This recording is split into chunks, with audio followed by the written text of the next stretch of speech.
So, ganon. Gusto niyo matuto kung paano gawin yon? Tara, samahan niyo ako.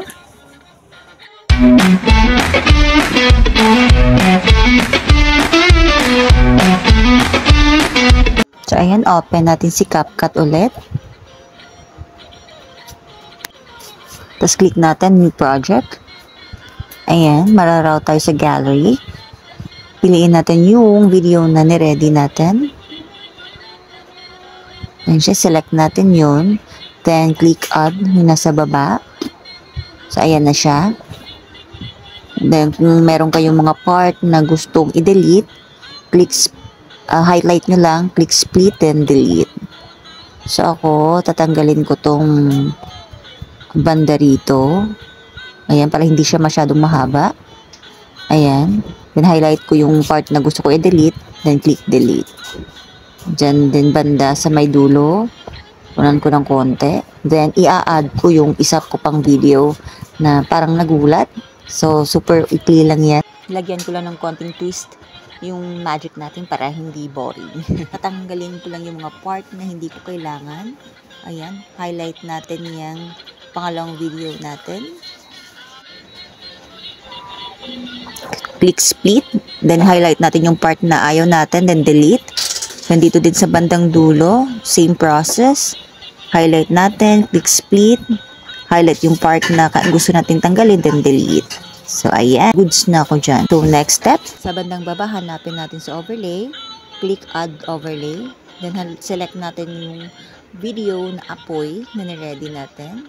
Select natin yan, then click add na sa bandang baba. So, ayan na siya. Ipapantay lang natin siya sa first video natin. Then, click splice na sa bandang baba. Hanapin natin si filter. Then, ifu-full natin yung blue na yan. Ayan. So, ayan siya. Yung apoy na lang yung natira. Nawala na yung background niya. So, ayan siya.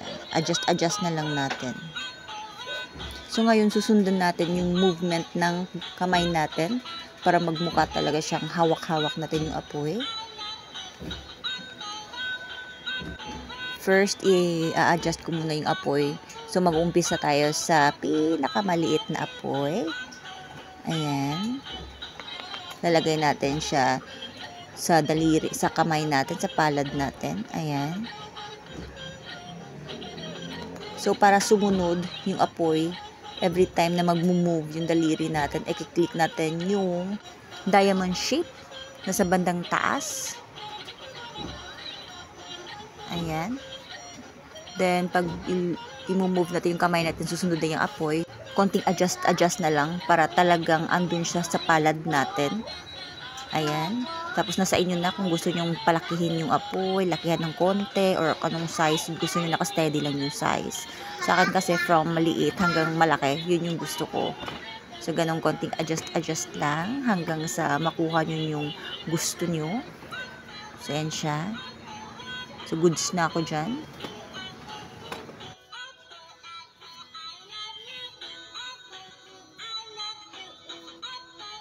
So, ngayon doon ako sa pangalawang video na nagulat. So, lalagyan ko rin siya ng apoy sa kamay na super laki. Kaya ako nagulat. Para may twist ng konti. So, overlay ako ulit. Nasa bandang baba. Then, add overlay. Then, isi-select ko ulit yung apoy. Ayan siya.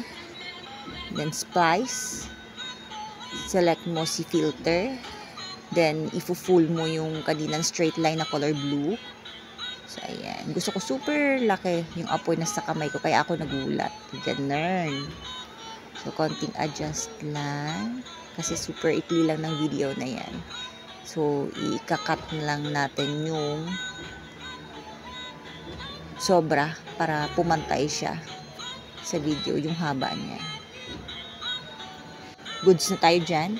Magdadadag pa ako na isa pang video. Click natin overlay. Click add overlay. Then, select natin yung video na apoy or ashes na gusto natin i-add para merong iba pang twist na mangyayari.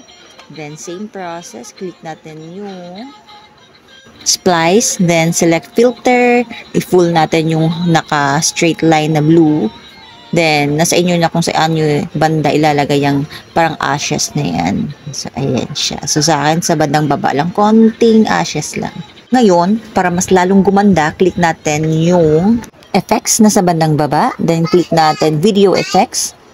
So, ang ginamit ko is yung light effect. So, nasa inyo na kung anong gusto nyong gamitin para mas lalong gumanda yung video nyo. So, para sa akin ngayon, lagay ko is light effects para meron siyang parang tumatakbong kulay orange lang. Yan lang naman. Simpleng kulay orange lang. Tapos, in-adjust ko lang yung kulay para hindi naman siya parang nasusunog. Adjust lang natin ng konti. Babawasan natin ng konting liwanag. Ayan. Para hindi masyadong orange yung background niya. So, goods na ako dyan. So, ayan na siya. Check lang natin saglit. Lalagay natin siya sa pwesto, sa tamang pwesto. Kung saan siya banda magsa-start at saan siya magtatapos. Adjust. Kaikli lang naman ang video na to.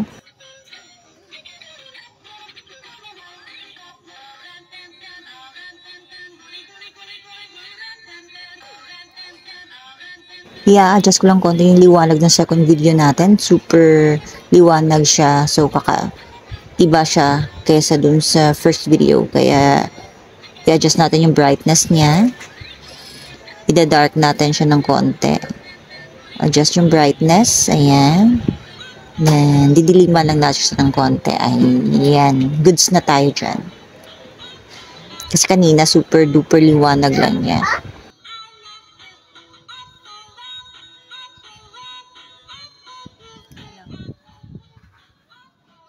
So, ayan. Tapos na tayong mag-edit. Ngayon, titignan natin yung result ng gawa natin. Tara guys, samahan niyo ako.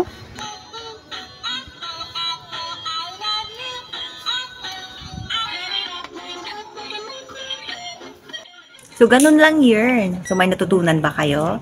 Sana may natutunan kayo. Simpleng tutorial na to. Please don't forget to subscribe, like, and hit the notification bell para lagi kayo updated sa mga tutorials namin. Babush!